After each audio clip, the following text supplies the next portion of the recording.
Hello, hello mga ka-reels! Another day, another tikiman time! Tikman natin to. O, diba? Trending to kay Tito T.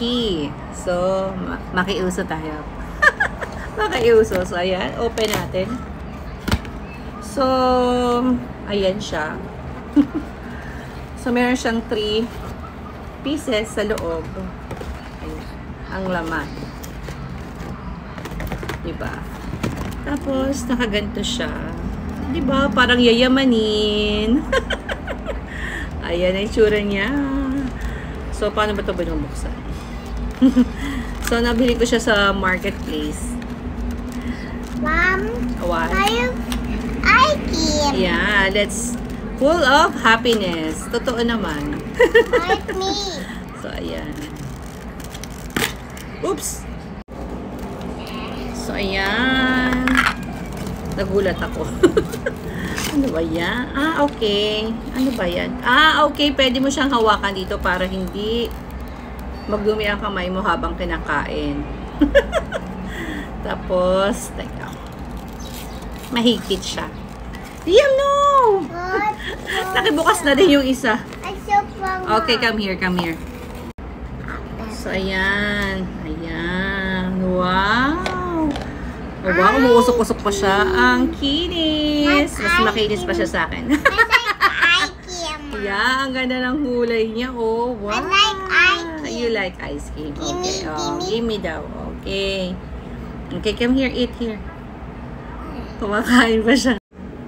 So, ayan. Pag tinanggal mo, ganito lang siya kalaki. So, ayan. Try na natin.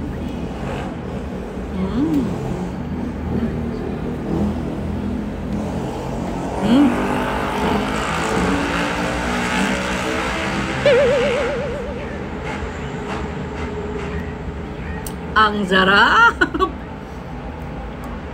Para siyang may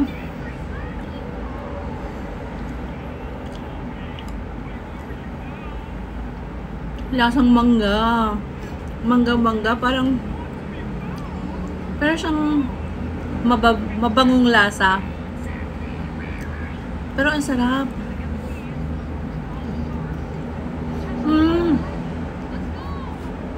Meron siyang chocolate cover sa ibabaw na nagko-complement sa lasang mangga.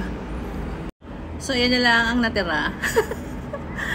Napa-enjoy ako dahil mainit ang panahon. Ay, saktong-sakto ang ice cream. Masarap siya, promise. Parang gusto kong ubusin ng isang upuan yung 3.